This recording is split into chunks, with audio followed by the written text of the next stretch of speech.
Good morning friends, இது உங்கள் friends police academy. Daily கண்டபஸ்ட்டில் இன்றைக்கி என்ன பார்க்க வரோம் அப்படின்னா, ஜூலை 20, 2024 சனிக்கிழமை இன்றைக்கி கண்டபஸ் தான் பார்க்க போகிறோம். இதுக்கு முன்னாடி பார்த்தீங்கன்னா நம்ம டெய்லி கண்டபஸ் வீடியோ அப்லோட் பண்ணியிருக்கோம். பார்க்காதவங்க பார்த்து நோட்ஸ் எடுத்து வச்சுக்கோங்க. அது மட்டும் இல்லாமல் நம்ம சேனல் சப்ஸ்கிரைப் பண்ணுங்கள், சப்போர்ட் பண்ணுங்கள், முடிஞ்சவங்க ஃப்ரெண்ட்ஸ்லாம் ஷேர் பண்ணுங்கள். நம்மளோட டெலிகிராம் சேனலான ஃப்ரெண்ட்ஸ் போலீஸ் அகாடமி அப்படின்ற டெலிகிராம் சேனலில் ஜாயின் பண்ணிக்கோங்க. இம்பார்ட்டன்ட் அப்டேட்ஸ்லாம் அதில் உடனே கிடைக்கும். உங்களுக்கு கண்டிப்பாக யூஸ்ஃபுல்லாக இருக்கும். வாங்க ஃப்ரெண்ட்ஸ், இன்றைக்கி கண்டபஸ் பார்த்துடலாம். இந்தியாவில் பார்த்திங்கன்னா மைக்ரோசாஃப்ட் நிறுவனத்தும் பார்த்திங்கன்னா தொழில்நுட்ப மென்பொருள் கோளாறு ஏற்பட்டிருக்கு. நேற்று நியூஸில் பார்த்துருப்பீங்க. இதை பற்றி லைட்டாக ஒரு சின்ன டீட்டெயில் மட்டும் தெரிஞ்சு பண்ண போதும். TNUSRBயில் கேட்க வாய்ப்பு இருக்குது. ஓகேங்களா. கணினி மற்றும் மடிக்கணினிகள் இயக்குதளமான ஆப்ரேட்டிங் சிஸ்டம் OS, அதாவது மைக்ரோசாஃப்ட் நிறுவனத்தின் விண்டோஸ் மென்பொருள் பார்த்திங்கன்னா பல்வேறு பதிப்புகள் பயன்படுத்தப்படுகிறது. மைக்ரோசாஃப்ட் நிறுவன மென்பொருள்களுக்கு பார்த்திங்கன்னா இணைய பாதுகாப்பு சேவை வருதும் CrowdStrike இதில் தான் இப்போ கோளாறு ஏற்பட்டிருக்கு. ஓகேங்களா. இது முக்கியமானது, இதை பார்த்துக்கோங்க. இது ஆப்ரேட்டிங் சிஸ்டம் கிடையாது. ஏன்னா TNUSRBயில் கேட்பாங்க, கீழ்கண்டவற்றில் எது ஆப்ரேட்டிங் சிஸ்டம் கொடுத்துட்டு மைக்ரோசாஃப்ட் அப்படிலாம் கொடுப்பாங்க. இதில் CrowdStrike அப்படின்றது பார்த்திங்கன்னா இணைய பாதுகாப்பு சேவை வழங்குகிற ஒரு நிறுவனம். ஓகேங்களா. இந்நிலையில் விண்டோஸ் மென்பொருள் பார்த்திங்கன்னா பால்கன் சென்சார் தளத்தில் பார்த்திங்கன்னா CrowdStrike நிறுவனம் பார்த்திங்கன்னா புதிய தரவுகளை அப்டேட் பண்ணிகிட்டு இருக்கும்போது பார்த்திங்கன்னா ஒரு தொழில்நுட்ப கோளாறு ஏற்பட்டிருக்கு. இந்த தொழில்நுட்ப கோளாறு விரைவில் சரி செய்யப்படும் அப்படின்னு சொல்லியிருக்கிறாங்க. ஓகேங்களா. இது சைபர் தாக்குதல்லாம் எதுவும் கிடையாது, அந்த நிறுவனமே ஒத்துக்கிட்டாங்க. அடுத்து பார்த்திங்கன்னா சென்னை IITயில் வெள்ளிக்கிழமை நடைபெற்ற 61வது பட்டமளிப்பு விழாவில் பார்த்திங்கன்னா 2012ஆம் ஆண்டு நோபல் பரிசு பெற்ற விஞ்ஞானி பிரைன் கோபில்கா அவர் கலந்துக்கிட்டார். ஓகேங்களா. 2012ஆம் ஆண்டு அவர் நோபல் பரிசு பெற்றவர். அடுத்து சென்னையில் உள்ள அமெரிக்க தூதரகத்தில் நடைபெற்ற அமெரிக்க நாட்டின் 248வது சுதந்திர தின விழாவில் பார்த்திங்கன்னா தலைமை தாங்கி இந்தியாவுக்கான அமெரிக்க தூதர் எரிக் கார்செட்டி அவர் தான் பார்த்திங்கன்னா அந்த ஃபங்க்ஷனில் கலந்துக்கிட்டார். என்ன சொல்லியிருக்காருன்னா, சர்வதேச விண்வெளி நிலையத்திற்கு அமெரிக்க ராக்கெட்டில் இந்தியர்களை அனுப்பும் நடவடிக்கை மேற்கொள்ளப்படுகிறது அப்படின்னு சொல்லியிருக்காரு. இதை முக்கியமாக ஞாபகம் வச்சுக்கோங்க. ஓகேங்களா. சர்வதேச விண்வெளி நிலையத்துக்கு பார்த்திங்கன்னா அமெரிக்கனுடைய ராக்கெட்டை பயன்படுத்தி இந்தியர்கள் பயணிக்க இருக்கிறாங்க அப்படின்னு சொல்லியிருக்காரு. அடுத்து நம்ம ஆல்ரெடி பார்த்ததான், சென்னையில் நவீன தொழில்நுட்ப வசதியுடன் கூடிய சுதந்திர தின அருங்காட்சியகம் அமைக்கப்படும் அப்படின்னு சொல்லிட்டு முதல்வர் MK ஸ்டாலின் அறிவிச்சிருந்தார். அதன் அடிப்படை சென்னை மெரினா கடற்கரையில் உள்ள பாரம்பரிய கட்டடமான ஹுமாயூன் மகால் கட்டடத்தில் பார்த்திங்கன்னா பெரிய அளவிலான சுதந்திர அருங்காட்சியகம் அமைக்கப்பட்டிருக்கு. ஓகேங்களா. இதுதான் கேள்வி. சென்னையில் சுதந்திர அருங்காட்சியகம் எங்கே அமைக்கப்பட்டிருக்குன்னா, அதாவது பார்த்திங்கன்னா ஹுமாயூன் மகால் அந்த கட்டடத்தில் தான் அமைய இருக்குது. அடுத்து காலணி தயாரிப்பில் பார்த்திங்கன்னா உலகின் 2வது மிகப்பெரிய நாடாக இந்தியா இருக்குது அப்படின்னு சொல்லியிருக்காங்க. அது மட்டும் இல்லாமல் தமிழ்நாடு முதலிடத்தில் இருக்குது. இந்தியாவில் தமிழ்நாடு முதலிடத்துலையும் உலக அளவில் இந்தியா 2ஆம் இடத்துலையும் இருக்குது. ஓகேங்களா. குரூப் 2 தேர்வுக்கு பார்த்திங்கன்னா இன்றைக்கி வரைக்கும் கால அவகாசம் கொடுத்துருக்காங்க. ஓகேங்களா. நேற்று பார்த்திங்கன்னா அந்த பேமெண்ட் பண்ண முடியலன்னு சொல்லிட்டு நிறைய பேர் கால் பண்ணி கேட்டதுனால குரூப் 2 2A தேர்வுக்கான விண்ணப்பிக்க கடைசி நாள் நேற்று இருந்துச்சு. அந்த பேமெண்ட்டில் இருக்கிற பிரச்சனைனால, அதுவும் மைக்ரோசாஃப்ட் கோளாறு காரணமாக பார்த்திங்கன்னா பேமெண்ட்டில் நிறைய இஷ்யூஸ் இருந்துச்சு. அதனால் பார்த்திங்கன்னா இன்றைக்கி இரவு 11:59 நைட்டு வரைக்கும், இன்றைக்கி நைட்டு வரைக்கும் டைம் கொடுத்துருக்காங்க. அப்ளை பண்ணாதவங்க பண்ணிக்கோங்க. அதாவது பார்த்திங்கன்னா இப்போ கையில் இருக்கிறத வச்சு அப்ளை பண்ணுங்கள். கரெக்ஷனுக்கு அந்த 3 days கொடுக்கும்போது அதில் நம்ம கரெக்ஷன் பண்ணிக்க முடியும். அவசரத்துக்கு சொல்கிறேன், மற்றபடி ப்ரொசீஜரை கரெக்டாக அப்ளை பண்ணுங்கள். 410 ஆசிரியர்களுக்கு பார்த்திங்கன்னா தகுதி அடிப்படையில் பணி நியமனம் வழங்கணும்னு சொல்லிட்டு அரசு பார்த்திங்கன்னா உயர்நீதிமன்றம் உத்தரவு பிறப்பிச்சிருக்காங்க. இது பார்த்திங்கன்னா 2014லேருந்து 17ஆம் ஆண்டு பார்த்திங்கன்னா ஆசிரியர் தகுதி தேர்வு வாரியத்தால் தேர்வு செய்யப்பட்டு சான்றிதழ் சரிபார்ப்புலாம் முடிஞ்சவங்க பார்த்திங்கன்னா அதுக்கப்புறம் பார்த்திங்கன்னா அவங்களுக்கு பணி நியமன ஆணை வழங்கலை. ஏன்னா டெட்டு மூலயமா எக்ஸாம் நடத்தி ஆள் எடுக்கிறோம் அப்படின்னு சொல்லிட்டாங்க. அவங்களில் 410 பேர் வழக்கு தொடர்ந்தவங்களுக்கு மட்டும்தான் இந்த அறிவிப்பு வெளியிட்டிருக்காங்க. ஓகேங்களா. ஏன்னா 14, 15, 16, 17 சொல்லிட்டு 4 ஆண்டுகள் பார்த்திங்கன்னா நிறைய பேர் பாஸ் ஆயிருந்தாங்க. ஆனால் அந்த வழக்கு தொடர்ந்த 410 பேருக்கு பணி ஆணைகளை வழங்க அறிவுறுத்தியிருக்காங்க. அடுத்து IAS IPS முதன்மை தேர்வில் பார்த்திங்கன்னா தேர்ச்சி பெற்றவங்க பார்த்திங்கன்னா மெயின்ஸுக்கு போகிறாங்க இல்லையா, பிரிமினரி முடிச்சுட்டு அவங்களுக்கு பார்த்திங்கன்னா உதவித்தொகைக்கு விண்ணப்பிக்கலாம்னு சொல்லிட்டு பார்த்திங்கன்னா அரசு தெரிவிச்சிருக்காங்க. இதில் உதவித்தொகையாக பார்த்திங்கன்னா 25,000 வழங்கப்படுது. அதுக்கான டீட்டெயில் வெப்சைட் எல்லாமே கீழே கொடுத்துருக்காங்க. இதை நான் கட் பண்ணி நம்மளோட டெலிகிராம் சேனலில் போடுறேன். நீங்கள் எடுத்து வியூ பண்ணி பார்த்துட்டு தகுதியான யாராக இருந்தால் அவங்களுக்கு நீங்கள் அனுப்பலாம். அடுத்து பன்னாட்டு கூட்டமைப்பில் ஐக்கிய நாடுகள் சபைக்கு அடுத்தபடியாக முக்கியத்துவம் வாய்ந்தது, ஐநாவுக்கு அடுத்து மிக முக்கியத்துவம் வாய்ந்தது அப்படின்னா நேட்டோ அமைப்பு. ஓகேங்களா. நார்த் அட்லாண்டிக் ட்ரீட்டி ஆர்கனைசேஷன் அப்படின்ற அமைப்பு தான் இது. பார்த்திங்கன்னா நேட்டோ அப்படின்னு அழைக்கப்படுது. மேற்கு வல்லரசு கூட்டமைப்பு நாடுகள் பார்த்திங்கன்னா இதெல்லாம் ஒன்றாக இணைஞ்சிருக்காங்க. 75 ஆண்டுகளுக்கு முன்பு அட்லாண்டிக் பெருங்கடலை சுற்றியுள்ள 12 மேற்கு ஐரோப்பிய அமெரிக்க நாடுகளை வந்து வாஷிங்டனில் கூடி உருவாக்கிய அமைப்பு தான் இது. இதில் வந்து பார்த்திங்கன்னா கடந்த வாரம் நேட்டோவில் மட்டும் 32 நாடுகள் வந்து பிரதிநிதிகளாக இணைஞ்சிருக்காங்க. ஏன்னா நாட்டினுடைய பாதுகாப்பு கருதி வந்து பார்த்திங்கன்னா அவங்க இந்த மாதிரி இணைஞ்சிருக்காங்க. இதில் வந்து நேட்டோனுடைய உறுப்பு நாடுகள் மீது ஏதேனும் ஒரு நாடு வந்து தாக்குதல் நடத்தப்பட்டால் அது நேட்டோவோட உறுப்பு நாடுகளாக இருக்கிற அனைத்து நாடுகள் மீதும் தாக்குதல் நடத்தப்பட்டதாக வந்து கருதப்படும் அப்படின்னு சொல்லிட்டு அது ஒரு அதனுடைய முக்கியமான குறிக்கோள் தான். அதை ஒரு மையமாக வச்சு 32 நாடுகள் வந்து பார்த்திங்கன்னா இப்போ நேட்டோவில் இணைஞ்சிருக்காங்க கடந்த வாரம்.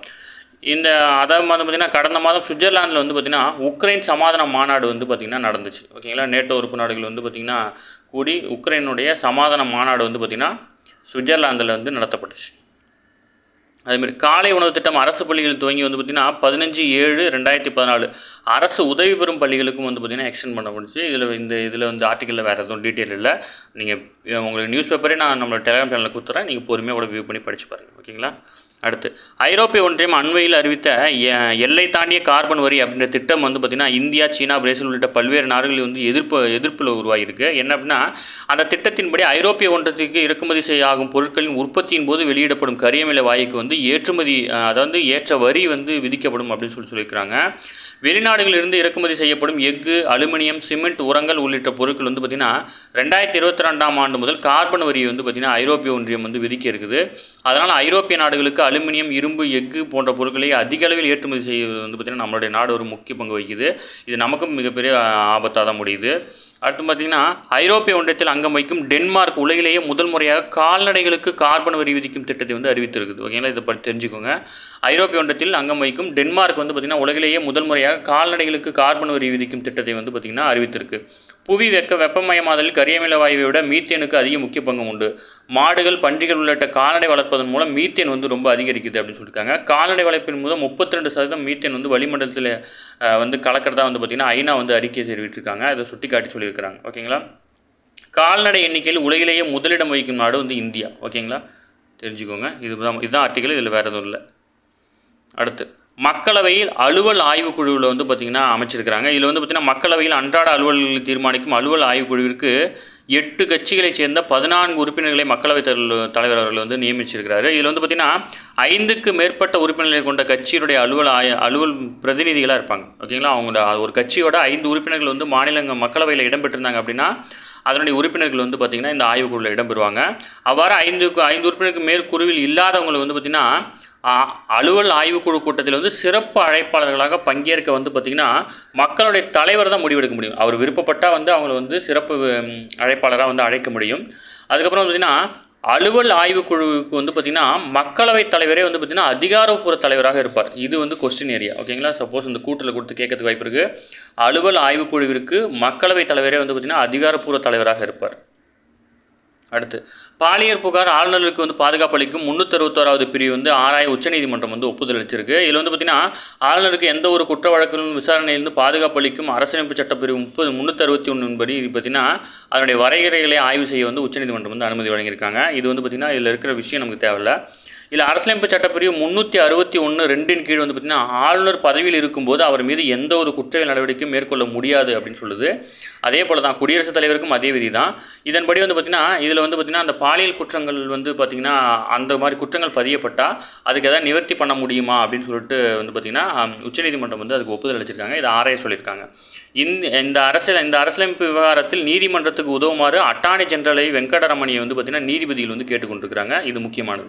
ஓகேங்களா, இதில் வந்து அவரோட பேர் தான் நமக்கு தேவை. ஓகேங்களா, அட்டார்னி ஜெனரலோட பேர் வந்து பார்த்திங்கன்னா வெங்கடரமணி. ஓகேங்களா, இது நம்ம நிறைய டைம் படிச்சிருக்கோம். திருப்பி படித்தா உங்களுக்கு மெமரி ஆகும். அடுத்து இந்திய தண்டனை சட்டம், இந்திய விசாரணை நடைமுறை சட்டம், இந்திய சாட்சி சட்டங்களுக்கு மாறாக வந்து பார்த்திங்கன்னா பாரதிய நியாய சன்கிதா, பாரதிய நாரிக் சுரக்ஷா சன்கிதா, பாரதிய சாட்சி அதிநியம் அப்படின்ற 3 சட்டங்கள் வந்து ஜூலை 1ஆம் தேதியிலேருந்து அமலுக்கு வந்திருக்கு. ஓகேங்களா, அதை ஞாபகம் வச்சுக்கோங்க. அடுத்து ஒரு பள்ளியிலிருந்து வேறு பள்ளிக்கு சேர்க்கை கூறும் மாணவர்களும் வந்து பார்த்திங்கன்னா மாற்று சான்றிதழ் சமர்ப்பிக்க வந்து வற்புறுத்தக்கூடாது அப்படின்னு சொல்லிட்டு தமிழகத்தில் உள்ள அனைத்து பள்ளிகளுக்கும் சுற்றறிக்கை அனுப்ப சொல்லி வந்து பார்த்திங்கன்னா உயர்நீதிமன்றம் வந்து பார்த்திங்கன்னா உத்தரவு பிறப்பிச்சிருக்காங்க. நாடாளுமன்ற பட்ஜெட் கூட்டத்தொடரில் வந்து பார்த்திங்கன்னா 6 புதிய மசோதாக்கள் வந்து அறிமுகப்படுத்த இருக்கிறாங்க. இதில் வந்து பார்த்திங்கன்னா நிதி மசோதா, பேரிடர் மேலாண்மை திருத்த மசோதா, 2024ஆம் ஆண்டுக்கான காஃபி மசோதா, அதை வந்து பார்த்திங்கன்னா இந்திய காஃபி தொழிலை வந்து ஊக்குவிக்கிறதுக்கு முக்கியமானது.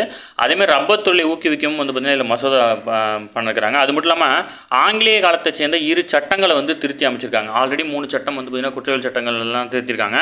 அது மட்டும் இல்லாமல் இதில் கொதிகலன் மசோதா 2024, பாரதிய வாயுயான் விதேயக் அப்படின்ற சட்டம் வந்து பார்த்திங்கன்னா இது வந்து பார்த்திங்கன்னா வானூர்தி மசோதா அப்படின்னு அழைக்கப்படுது. இதை தான் வந்து சமஸ்கிருதத்தில் மாற்றிருக்காங்க. 3 குற்றவியல் மசோதாக்களை போன்று சிவில் விமான போக்குவரத்து துறையின் மசோதாவும் வந்து பார்த்திங்கன்னா ஹிந்தியில் பெயரிடப்பட்டிருக்கு. ஓகேங்களா, பாரதிய வாயுயான் விதேயக் அப்படின்ற வந்து பேர் மாற்றிருக்காங்க. 1934ஆம் ஆண்டு தான் இந்த விமான சட்டம் வந்து பார்த்திங்கன்னா ஏற்படுத்தப்பட்டுச்சு. அதில் சில குறைபாடுகள் இருக்கிறதாகவும் அதை வந்து நீக்கிறதுக்காக இந்த மசோதா வந்து அமல்படுத்துறதாகவும் சொல்லியிருக்காங்க. ஓகேங்களா, இதுவும் முக்கியமானது தான், இதையும் நோட் பண்ணிக்கோங்க.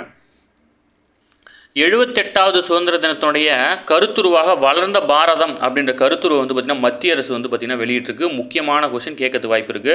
வரும் 2047ஆம் ஆண்டுக்குள் நாட்டை வந்து வளர்ந்த நாடாக நோக்கும் வகையில் வந்து பார்த்திங்கன்னா 78வது சுதந்திர தினத்தின் கருத்துருவாக வளர்ந்த பாரதம் அப்படின்னு இருக்குன்னு சொல்லிட்டு பார்த்திங்கன்னா மத்திய அரசு அறிவிச்சிருக்கு. மத்திய அரசு பாதுகாப்புத்துறை செய்தி தொடர்பு பரத் பூஷன் வந்து பார்த்திங்கன்னா எக்ஸ்தலத்தில் அவர் வந்து இந்த பதிவு வெளியிட்டிருக்காரு. 2024ஆம் ஆண்டுக்கான சுதந்திர தினத்துக்கான கருத்துருவாக வளர்ந்த பாரதம் இருக்கும். நாடு தனது சுதந்திர நூற்றாண்டை கொண்டாடும். எப்போ? 2047 கொண்டாடும். ஓகேங்களா, 1947 வந்து சுதந்திரம் கிடச்சிது. இந்த சுதந்திர நூற்றாண்டின் போது வந்து பார்த்திங்கன்னா இந்தியா வளர்ந்த நாடாக இருக்கணும் அப்படின்ற குறிக்கோளை மையமாக வச்சு 78வது, அதாவது 2024 இப்போ வரப்போகிற 78வது சுதந்திர தினத்தில் வந்து பார்த்திங்கன்னா அதனுடைய கருத்துருவாக வளர்ந்த பாரதம் அப்படின்றத வந்து அறிவிச்சிருக்காங்க. ஓகேங்களா, அடுத்து ஸ்வீடனில் நடைபெறும் நாட்டியா ஓப்பன் ஆடவர் டென்னிஸ் போட்டியில் வந்து பார்த்திங்கன்னா நட்சத்திர வீரரான ஸ்பெயின் ரஃபேல் நடால் வந்து பார்த்திங்கன்னா அரையிறுதிக்கு வந்து முன்னேறி இருக்கிறார். ஓகேங்களா,